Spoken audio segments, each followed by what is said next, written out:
Last night I had a very unexpected dream. I dreamed that I was in a place that didn't feel familiar to me. It wasn't my farm. There was a horse and it needed to be fed, and there wasn't any hay for me to feed this horse. There was some straw there, and you don't feed animals like that, straw.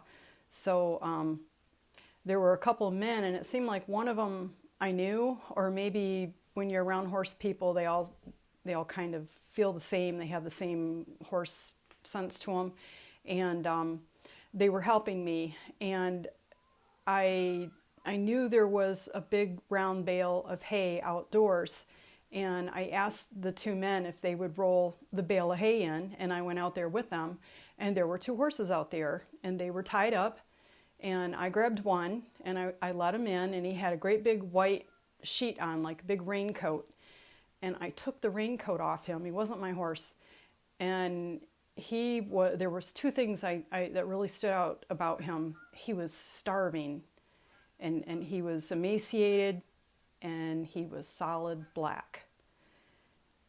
And all day long I've been thinking about it.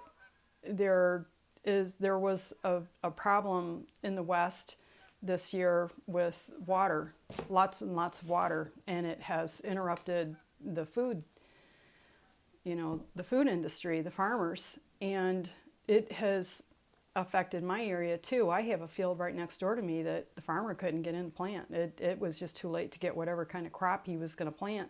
It was just too wet, and we haven't been able to get our tractor out into an area in our property because it's still boggy. And I don't even have my hay yet. The man I always get my hay from, he hasn't baled even his first cutting. I'm going to find hay. That's not a problem.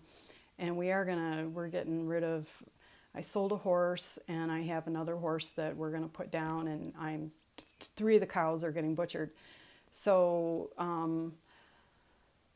when I woke up, I thought, is that black horse in Revelation the horse representing famine? So I looked it up, and this is the verse.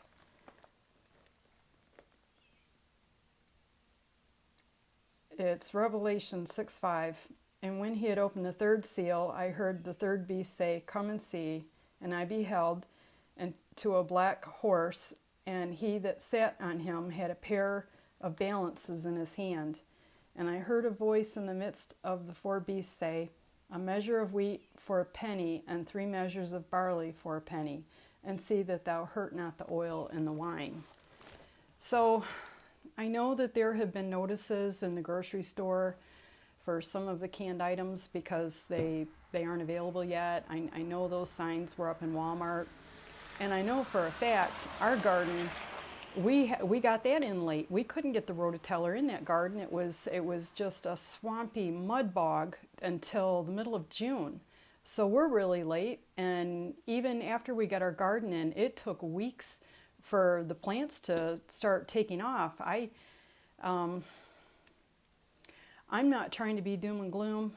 This is the dream I had, and if you so feel led, you might want to get some extra food. I know there's a lot of people that have dreams and stuff, and they're saying that, and I feel like I'm not going to do anything out of fear, but I saw this, and it really bothers me. That horse, that was a shame to see that horse like that, but it had to mean something more. It was soaking wet, it was raining, everything was just soaking wet, and the horse was starving. So the black horse of Revelation is all I can come up with, and I'll try and make a happier video next time.